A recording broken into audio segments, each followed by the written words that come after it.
Hi friends, আশা করি আমার সব মিষ্টি মিষ্টি বন্ধুরা তোমরা সবাই খুব খুব খুব ভালো আছো। আমিও ভীষণ ভালো আছি।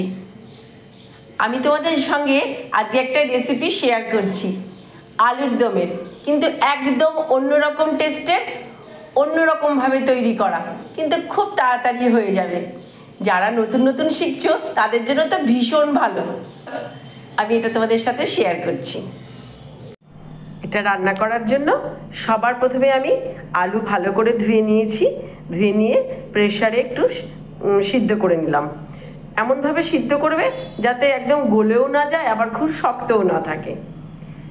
আর এখানে আমি মশলা হিসাবে নিয়েছি কাঁচা লঙ্কা, আদা, আর বাদামটাকে আমি টাটখোলায় ভেজে নিয়ে ওটা খোসা ছাড়িয়ে নিয়েছি। আর একটু জলে ওটাকে ভিজিয়ে রেখেছিলাম যাতে পেস্ট করার সময় খুব তাড়াতাড়ি করা যায়। তো চলো আমার কিচেনে। কড়াইয়ের মধ্যে আমি সাদা তেল দিলাম আর সাথে দিয়ে দিলাম একটু ঘি। এটা রান্না করতে হবে কিন্তু সাদা তেল দিয়েই। আর ঘি দিলে তো শুধু ঘি দিয়ে রান্না করলে তো আরও বেশি ভালো। তো চলো আমি প্রথমে সবার আগে আলুটা ভেজে নিই।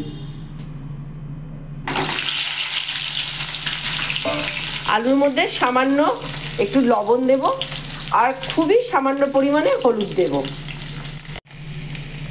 আমি এখানে সামান্য হলুদ আর সামান্য লবণ দিয়ে দিলাম। দিয়ে এবার চলো এটাকে আমি সুন্দর করে একটু লাল লাল করে ভেজে নিই। তোমরা যদি ইচ্ছা করো এর থেকে বড় সাইজের আলুও নিতে পারো, ছোট সাইজের আলুও নিতে পারো। বড় সাইজের আলু নিলে একটু মাঝখান থেকে চিড়ে নেবে। এই দেখো আলুগুলো কি সুন্দর করে ভেজে নিলাম। এবার চলো এটাকে তুলে রাখি। আমি ওই তেলটার মধ্যে একটা শুকনো লঙ্কা ফোড়ন দিয়ে দিলাম। আর এর মধ্যে আমি দেব 5 ফোড়ন।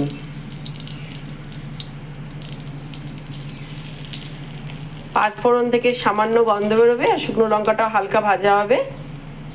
তারপর ওই যে বন্ধুরা আমি যে মশলাটা দেখিয়েছিলাম তোমাদের, বাদাম, তারপর কাঁচা লঙ্কা, আদা, আমি দেখো এটা পেস্ট করে নিয়েছি।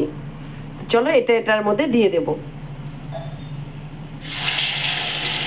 এই সময় গ্যাসের ফ্লেমটা একদম কম করে রাখবে। যেহেতু বাদাম আছে সেহেতু মশলাটা নিচে লেগে যাওয়ার একটা চান্স থাকে কিন্তু, আর নাড়তে থাকবে সমানে। তো চলো এটা মশলাটা আমি খানিকক্ষণ একটু কষিয়ে নিই। এই দেখো মশলাটা কষা হয়ে গেছে খুব সুন্দরভাবে। এবার এর মধ্যে কিন্তু আমি জল দেব না, দেব হচ্ছে একটু দুধ।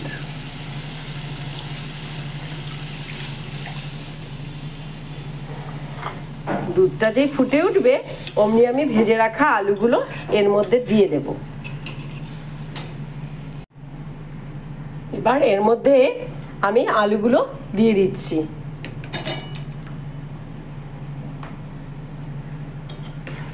আলুটা দেওয়ার পরে আমি এটা ঢাকা দিয়ে রেখে দেব। কিন্তু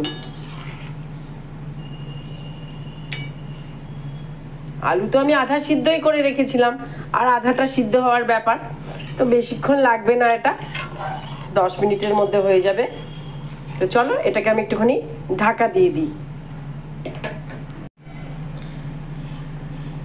দেখো এবার আমি এটার মধ্যে সামান্য একটু পরিমাণ মতন মিষ্টি দেব। তো তোমরা তোমাদের পরিমাণ মতন দিও। কেউ মিষ্টি খেতে বেশি একটু মিষ্টি পছন্দ করো, কেউ কম পছন্দ করো। যারা খাও না তারা দেবে না। আর এর মধ্যে আমি এখন দিচ্ছি কেটে রাখা কয়টা টমেটো। টমেটো তো সিদ্ধ হতে বেশি সময় লাগে না, সেই জন্য আমি টমেটোটা এখনই দিলাম, না হলে টমেটোটা বেশি গলে যেত। তো চলো এবার এটাকে আবার একটু মিশিয়ে দিচ্ছি। দিয়ে আবার একটু ঢাকা দিয়ে দিচ্ছি। দেখো টমেটোগুলো বেশ মজাই গেছে। এবার এর মধ্যে আমি দিয়ে দিচ্ছি কটা ক্যাপসিকাম, একটু বড় বড় করে কেটো।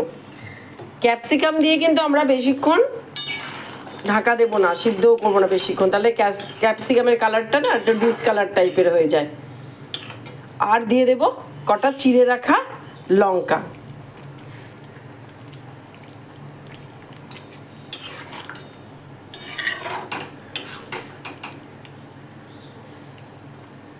এবার আর বেশিক্ষণের ব্যাপার নেই, জাস্ট 1-2 মিনিট আমরা ঢাকা দিয়ে দিচ্ছি। ঠিক 1 থেকে 1.5 মিনিট পরে ঢাকনাটা খুলে দিলাম। এবার এর মধ্যে আমি দিয়ে দিচ্ছি সামান্য একটু গরম মশলা, আর একটা জিনিস দেব, সেটা কি বলো তো, একটু কসুরি মেথি, হাতে একটু ঘষে তারপর দিও।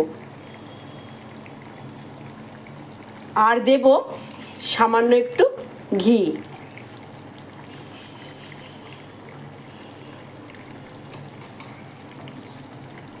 এবার এটাকে আমি হালকা হাতে নেড়ে দিয়ে গ্যাসটা অফ করে দিয়ে ঢাকা দিয়ে 10 মিনিটের জন্য রেখে দেব, যাতে পুরো ফ্লেভারটা এর মধ্যে ছড়িয়ে যায়, এমনকি আলুটার ভেতরেও যেন এই ফ্লেভারটা পাওয়া যায়। দেখো কত সুন্দর কালারফুল হয়েছে, লুচি পরোটা সব কিছুর সাথে ভীষণভাবে ভালো লাগবে।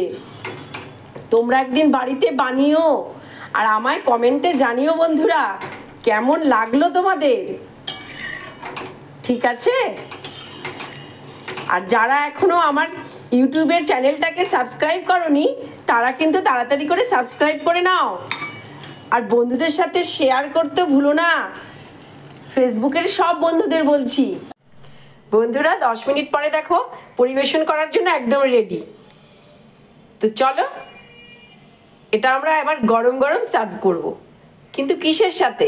লুচি, পরোটা, লাচ্ছা পরোটা, নান, ফ্রাইড রাইস, বিরিয়ানি এগুলোর সাথে।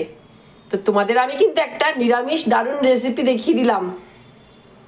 তো সাথে থেকো আমার সব বন্ধুরা, সবাই খুব খুব খুব ভালো থেকো। এরপরের দিন অন্য কোনো একটা রেসিপিতে আবার তোমাদের সাথে আমার দেখা হবে।